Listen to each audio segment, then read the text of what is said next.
Halo teman-teman, selamat datang kembali di channel YouTube gua, Harian di Leon. Kali ini kita ada di konten di review.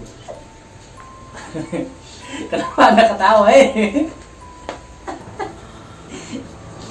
Geblek nih kameramen gua nih.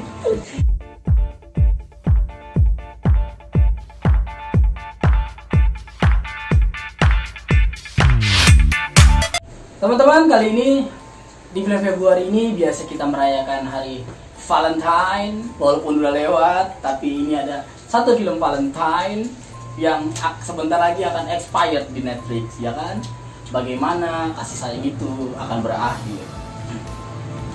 Film ini rilis di Amerika dengan berbahasa Inggris, rilis tahun 2001. Jadi kalau sekarang udah filmnya 19 tahun yang lalu. Filmnya berdurasi 1 jam 30 menitan. Jadi genrenya misteri thriller. Sutradaranya Jamie Blank. Kok dia Blank mesti jadi sutradara ya? Pemainnya banyak, jadi gue malas nyebutinnya karena ini film thriller. Film thrillernya mirip film-film apa ya? Film-film pembunuhan berantai satu persatu kayak gitulah. Jadi pemainnya mati satu persatu kayak gitu. Kisahnya berawal dari seorang cowok jelek yang dibully saat Valentine. Semua cewek di sekolahnya nggak ada yang mau jadi teman Valentine-nya dia, ya kan?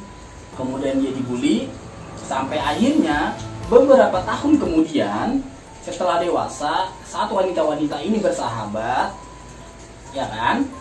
Terjadilah pembunuhan berantai tersebut. Akhirnya para wanita ini mati satu persatu sampai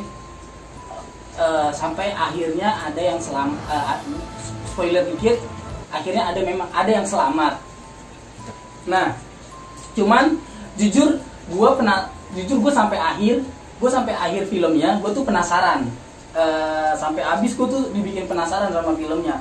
Kayak apa ya? Kok dia sih orangnya? Kok dia sih kayak gitu-gitu? Jadi kalau teman-teman yang suka main tebak-tebakan, teman-teman yang suka nonton film tebak-tebakan, teman-teman yang suka nonton film genrenya seperti ini nih sebenarnya enak sih buat apa ya? Buat ngisi hiburan lah, buat hiburan iseng-iseng lah. Filmnya nggak terlalu dark, nggak terlalu ngagetin dan lain-lain. Tapi memang jujur namanya pasti pembunuhan ya, ada darah, ada apa ya, alat apa sih namanya? Oi, pisau itu disebutnya apa sih, alat apa?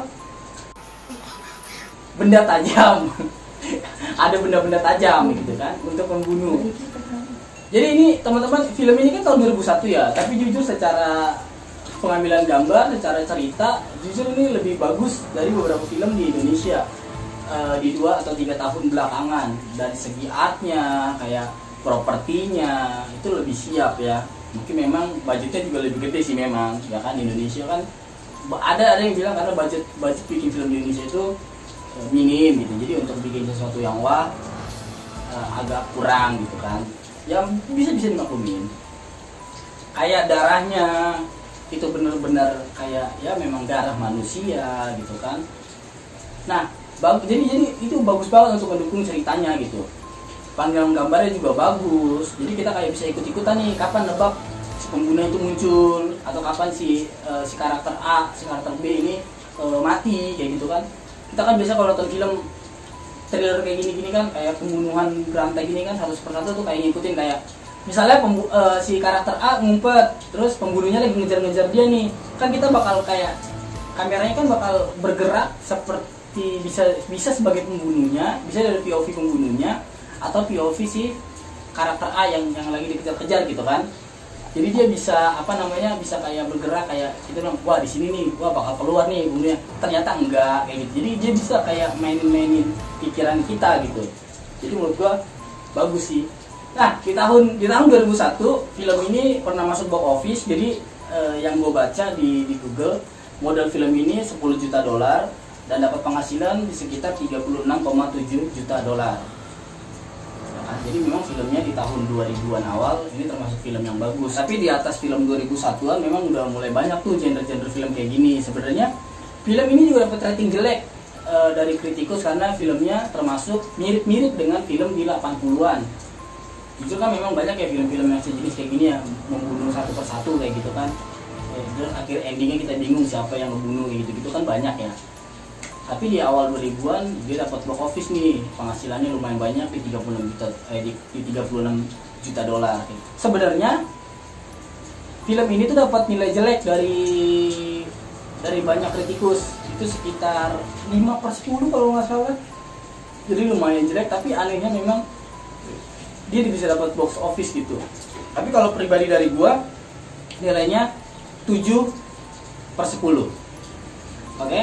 Jadi buat teman-teman yang suka nonton film thriller, film misteri, pembunuhan berantai satu persatu, dendam dan lain-lain, teman-teman bisa nikmati film ini di Netflix secara legal. Dan film ini pun gue ingetin lagi, film ini akan berakhir atau akan expired di Netflix akhir bulan ini. Jadi kalau teman-teman punya Netflix, teman-teman bisa nonton film ini secara legal sampai dengan akhir Februari ini sebelum terlambat.